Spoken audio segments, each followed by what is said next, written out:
Yawwa assalamu alaikum, afuwan da Allah akwai tsakanin video 7 da 8 wani ɗan tsallake da aka yi kuma na nemi bidiyon na rasa gaskiya.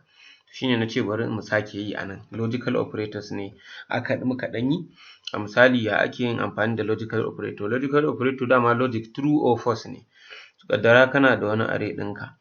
Misali 1, 2, 3, 4. To ne a ciki so kake ka gani. Shin akwai 2 a cikin x? Sai ka ce akwai 2 a cikin x? Haka za ka rubuta. In akwai za ta sa ma true, in babu za ta sa ma false. To bari mu gani shin akwai 20 a cikin x? Babu. To ka gani? To sai kuma if. A misali za mu iya cewa if 2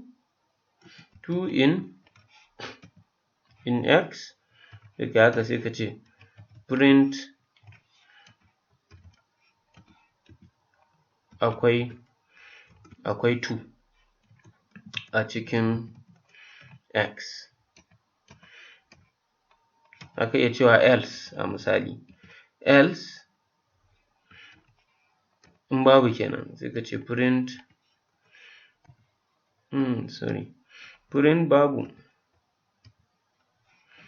babu a misali. To shi kenan. Kaga akwai 2 a cikin x tunda da akwai. A misali idan kuma 20 ne fa akwai 20 a cikin x? Babu. Za ka yin program ɗinka ya karɓi. A misali program ɗinka p equals to input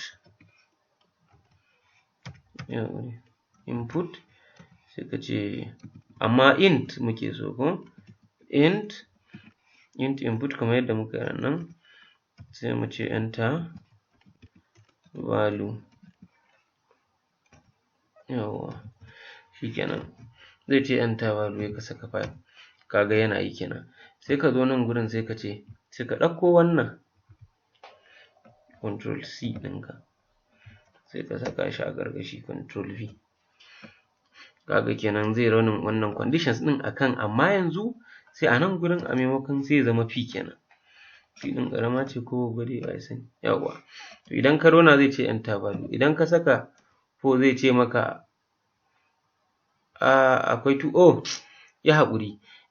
Kamata yanzu mu gyara nan ko mu mai da shi a misali %d sai mu zo nan gurin sai mu yi %p yadda zai ce maka akwai ta a ciki. A misali in ka sa ko zai ce maka p ɗin ƙarama na saka. Kaga is case sensitive ba. Okay. In na saka 4 zai ce akwai 4 a cikin x. Me babu a cikin x? 5. Bari in zauna in saka 5 in gani akwai 5 a x? Babu. To shi kenan. To yanzu ƙaddara so kake yi else if kana da wani condition kuma so kake ka ce ai idan kuma it can be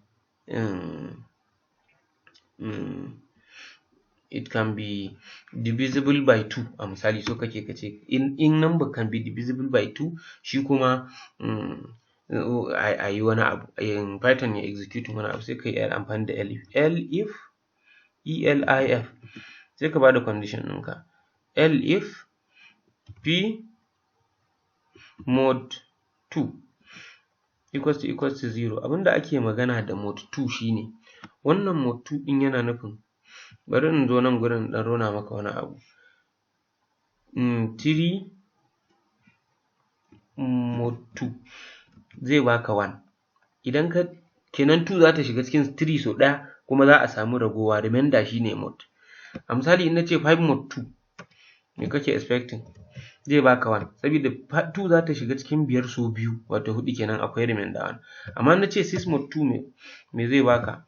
6 mod 2 0 ne saboda me 6 is divisible by 2. To wannan shine condition ɗin da zan saka a nan. Da shi ne ce if p mod 2 is 0 print a misali sai kai haka sai ka ce sai kai %d kenan sai ka ce is divisible to kenan ma dai by 2 sai ka zo nan gurin sai ka yi % sai ka sa abin da kake so ya fita. To p ɗin ma Allah sa babban na saka wurin ƙare. To yanzu bari in saka 8 in na saka enter zai ce maka 8 is divisible by 2. Amma na ga 8s a nan. Ta percent, oh Allah sarki, percent d, sorry percent d kenan. Bari mu gani mu sa 8 ɗin yanzu. Yawwa ka ga sa 8 is divisible by 2. To wannan dai haka ake ɗan amfani da wannan a misali. Da else, da if else, da akwai loop ɗin while shi kuma a misali while a misali I, so muke yanzu mu rubuta wani loop wanda idan har I bata kai 10 ba, to shi matsalar while loop ka gane abinda ma programmers ya kamata su gane, while loop ne wanda in condition ɗinsa ba su zama satisfy ba zai taɓa tsayawa ba, amma in sun zama satisfy zai tsaya. Kamar yanzu idan na ce while I is less than 10, na ce while I is less than 10 a misali print x of I, x ɗin ma x kamata in dai samu wani abu mai element, ko kuma in ce yawwa while I is less than len x. Bari dai in ma wani abu a nan, misali in ce ga r nan 1, 2, 3, 4, 5, 6, 7, 8, 9, 10, 11, 12, 13. Kaga dai 'ya'yan r suna da yawa, sun fi 10 ko? Yawwa, to yanzu zan ce print r of I, zai ringa printing ɗin duk 'ya'yan r so long as I is less than 10. Amma me? Sai ka sauka ƙasa kana cewa I sai ka yi initializing I ɗinka ma tukunna. In ba haka ba wallahi ta ƙi tsaya, I equals to 0. Sabida ta sani cewa za ta fara irga daga 0. Sannan bayan ya yi printing ɗin ka ce I equals to I plus 1. Sabida ya ringa ƙaruwa. Ka gane? In ba haka ba a je a ta samun matsala. Ka gani ma, oh sorry, a nan.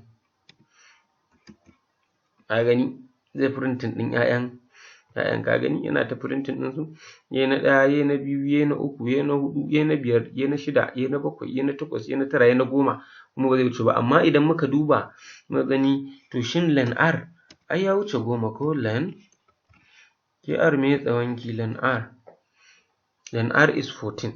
Ka gani? To shine dai kawai yanda ake amfani da while. To amma for loop dai gaskiya an fi amfani da shi. So alhamdulillah wannan shine dai ɗan basic ɗin wanda tsakanin video 7 da 8 ya zama babu shi. So idan kana da data wanda ko da yaushe data dai da muke ta surutu akan ta kenan. Duk wannan abubuwan dai don su bamu dama mun fara manipulating data ne. So in kana da data za ka yi manipulating ɗinta, za ka iya amfani da if ko else ko elif ko kuma wannan in ɗin da ya issue na logical operators wanda za ka ringa sa condition in kana so ka ɗan rubuta wani program. To alhamdulillah mun kammala wannan ɓangaren.